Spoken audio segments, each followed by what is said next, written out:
अस्सलामुअलैकुम बिस्मिल्लाहिर्रहमानिर्रहीम। Class 7 day first में जो हमने क्वेश्चन नंबर अटैम्प्ट करना है वो क्वेश्चन नंबर 6 है। लेकिन इससे पहले मैं आपको कॉपी मेंटेनेंस के हवाले से बताना चाहती हूँ how to maintain your copy.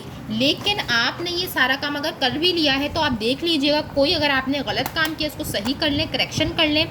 आपने फर्स्ट पेज पर आपने नेम, क्लास एंड सब्जेक्ट बहुत साफ सुथरी राइटिंग में इसको लिखना है। ज्वाइनिंग राइटिंग अगर अच्छी सी आती है तो वो मैं तो फिर भी आपसे बोलूँगी अवॉइड करें ज्वाइनिंग राइटिंग से। नेम, क्लास, सब्जेक्ट लिखें आपने जस्ट। उसके बाद आपने इस पेज पर रब्बी ज़िब्न इल्मा लिखना है। उसके बाद आपने इंडेक्स मेंटेन करना है, serial number, date, topic and teacher signature, index, mid term आपने यहाँ पर लिख देना है। उसके बाद अपने यूनिट नंबर के साथ उसका पूरा नेम, ये ब्लैक पॉइंटर से होगा और इसको चाहे तो आप मार्कर से लिख लें मिड टर्म को, और यूनिट 1 विद यूनिट 1 भी मार्कर से लिखने के बाद ब्लैक और उसका नाम आपने ब्लैक पॉइंटर से लिखना है। अंदर के कंटेंट आपने जितने भी वो सारे ब्लैक ब्लू इंक पेन से लिखना है। उसके बाद आपने 4 पेजेस स्किप करने हैं इंडेक्स के लिए।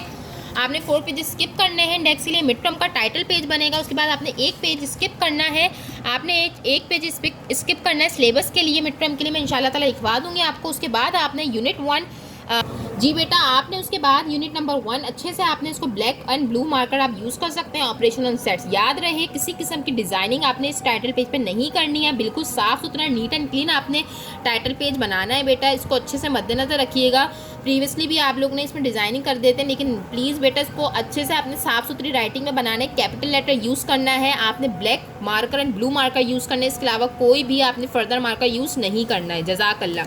उसके बाद हम चलते हैं अपने वर्क की तरफ। तो हमारे पास जो हमारा काम है क्वेश्चन नंबर 6 है, जिसमें हमारे पास 5 डिफरेंट टाइप्स के सेट्स मौजूद हैं। मैं आपको बता चुकी हूँ सेट्स क्या होते हैं।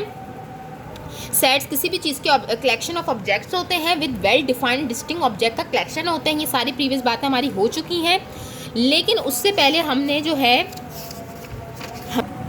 जी बेटा क्वेश्चन नंबर 6 हम सॉल्व करने जा रहे हैं। इससे पहले जो मैंने आपको 4, 3, 4, 5 क्वेश्चन समझाए थे, उसमें भी मैंने आपके सामने 2 वर्ड्स का यूज़ किया था। एक तो union and then next one is intersection. यही सवाल हमने करना है, यही क्वेश्चन हमने यहाँ पर भी सॉल्व करने हैं। बट हमने जो क्वेश्चन नंबर 6 में 1 till 6 आज हमने डे 1 में करना है। याद रहे बात, यूनियन क्या होता है तो थोड़ा सा इसको प्रीवियसली दोबारा से रिवाइज कर लेते हैं। हमारे पास पेज नंबर 9 पे मौजूद है।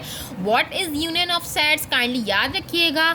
हमारे पास 2 सेट्स को कंबाइन कर देना, दोनों सेट्स को कंबाइन कर देना। कोई भी हमारे पास सेट्स हो उसे कंबाइन कर देना, अरेंज कर देना, जिसमें हमारे पास ए और बी के दोनों के एलिमेंट्स मौजूद हों। एलिमेंट्स क्या होते हैं ये भी बता चुकी हूँ मैं आपको, वो हमारे पास यूनियन कहलाता है। अरेंज करके लिखना होता है। उसके साथ साथ हमारे पास इंटरसेक्शन क्या होता है। इंटरसेक्शन हमारे पास वो सेट कहलाता है जिसमें हम कॉमन एलिमेंट्स लिखते हैं। कोई भी 2 सेट्स के जो भी आपको गिवन हो, यहाँ पर जैसे ए बी की बात हो रही है तो हमें कॉमन एलिमेंट्स लिखने होते हैं। कॉमन एलिमेंट्स क्या होते हैं याद होगा आपको अच्छे से बात, याद होगी आपको अच्छे से बात, जो दोनों सेट्स में मौजूद हों इन दिस लाइक आपको ये दिख रहा होगा। तो यही सब आपने करना है जी बेटा। हमारे पास क्वेश्चन नंबर 6 में हमने वही काम करना है। तो सबसे पहले मैं जो आपको पार्ट समझाने जा रही हूँ वो हमारे पास है 3rd पार्ट। याद रहे ये हमारे पास जो साइन है, अच्छा यहाँ पर ये जो यू बना हुआ है बेटा, ये और इसमें फ़र्क है। ये वाला यू इंशाल्लाह ताला मैं आपको जब डे 2 में समझाऊंगी कि इस यू का क्या मतलब है, ये कौन सा सेट कहलाता है। अभी आपका इससे काम नहीं है, आज के लिए आपने इन चारों सेट्स पे फोकस करना है। और याद रहे जो हमारे पास ये यू है इसका नाम हमारे पास यूनियन है। हमारे पास यूनियन है। What is the meaning of union, ये सिंबल हमारे पास यूनियन का है। उसको चाहे तो आप थोड़ा इससे डिफ्रेंशिएट कर लें कि इसको हम थोड़ा सा विद इसकी बढ़ा दें और इसको हम थोड़ा सा डार्क कर लेंगे ताकि ये और ये हम मैच ना कर सकें। याद रहे इसका मतलब हमारे पास ये सिंबल जो यूनियन का है। याद रहे काम करने का तरीका, हमने सॉल्यूशन लिखना है।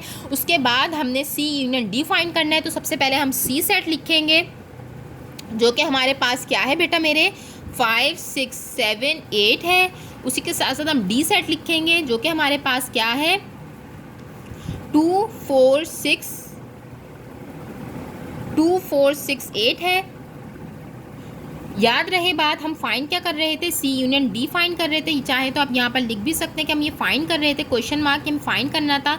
सी यूनियन डी आपने फाइंड करना है। तो आपने करना ये कि सी और डी के जितने भी एलिमेंट्स हैं उसको अरेंज कर लिखना है असेंडिंग ऑर्डर में। What is the meaning of ascending order, जो भी काउंटिंग में पहले आता है। फॉर सपोज 2 हमारे पास फॉर सपोज 2 के बाद हमारे पास 4 आएगा, जाहिर सी बात है 3 यहाँ मौजूद नहीं है तो नहीं लिखेंगे। उसके बाद हमारे पास 5 आएगा, दोनों सेट्स को कंबाइन कर रहे हैं ना बेटा। उसके बाद 6 रिपीटेड है तो 1 टाइम ही लिखना है। उसके बाद हमारे पास 7 आएगा काउंटिंग में। उसके बाद हमारे पास 8 आएगा, 8 भी हमारे पास रिपीटेड है बेटा, हमने इसको 2 टाइम्स नहीं लिखा है, इसको 1 टाइम लिखेंगे। ये हमारे पास फाइनल आंसर आ चुका है। इसको आप अच्छे से बॉक्स में कर लीजिएगा ताकि आपका आंसर क्लियर हो जाए। जी बेटा, हमारे पास जो हमने ये सी एंड डी निकाला, याद रहे बात, यूनियन में हमें, यूनियन का मतलब क्या होता है, यूनाइट कर देना, मिला देना, एक साथ कर देना, अरेंज कर देना, कंबाइन कर देना। हमने इसी तरीके से सी और डी के जितने भी एलिमेंट्स और मेंबर्स थे, याद रहे ये जो हमारे पास सेट्स में मौजूद कर्ली ब्रैकेट के दरमियान में जो ऑब्जेक्ट्स लिखे होते हैं इसे हम मेंबर्स या एलिमेंट्स कहते हैं। इनको सेपरेट करते हैं by the help of commas और कर्ली ब्रैकेट में इनक्लोज करते हैं। ये सारी रिप्रेजेंटेशन होती है सेट की, मैं आपको पहले प्रीवियसली बता चुकी हूँ। हमने यूनियन में इनको कंबाइन कर दिया। उसके बाद हम मालूम करने जा रहे हैं सी इंटरसेक्शन डी। वही तरीका है, सॉल्यूशन लिखेंगे। काम करने का तरीका बहुत अच्छे से आपने फॉलो करना है बेटा। सबसे पहले आपने सी इंटरसेक्शन डी फाइंड करना है, तो आप यहाँ क्वेश्चन मार्क लगा दें ताकि आपको पता चल जाए। उसके बाद आपने सी सेट लिखना है जो कि आपके पास 5, 6, 7, 8 है। उसके बाद हमने डी सेट लिखना है जो कि हमारे पास क्या है, 2, 4, 6, 8 है। And what is the meaning of intersection, what is the meaning of intersection, याद रहे ये जो इंटरसेक्शन है इसका मतलब क्या है, वो मेंबर्स जो दोनों सेट में कॉमन है, वो मेंबर्स या एलिमेंट जो दोनों सेट्स में कॉमन है। लाइक हमारे पास जो मेंबर है वो 6 हमारे पास कॉमन है तो हमने 6 लिखना है। उसके बाद हमारे पास 8 कॉमन है तो हमने 8 लिखना है। अच्छा, कुछ बच्चे यहाँ पर पहले ये ना करें कि 8 पहले लिख दें 6 बाद में, नहीं, सीक्वेंस को फॉलो करना है। जो पहले हमारे पास काउंटिंग में पहले आता है उसे पहले ही लिखना है, ठीक है बेटा। ये हमारे पास इंटरसेक्शन निकल गया है। याद रहे बात, हमारे पास इंटरसेक्शन में कॉमन एलिमेंट्स को लिखना होता है। ये हमारे पास फाइनल आंसर आ चुका है। जज़ाकल्लाह।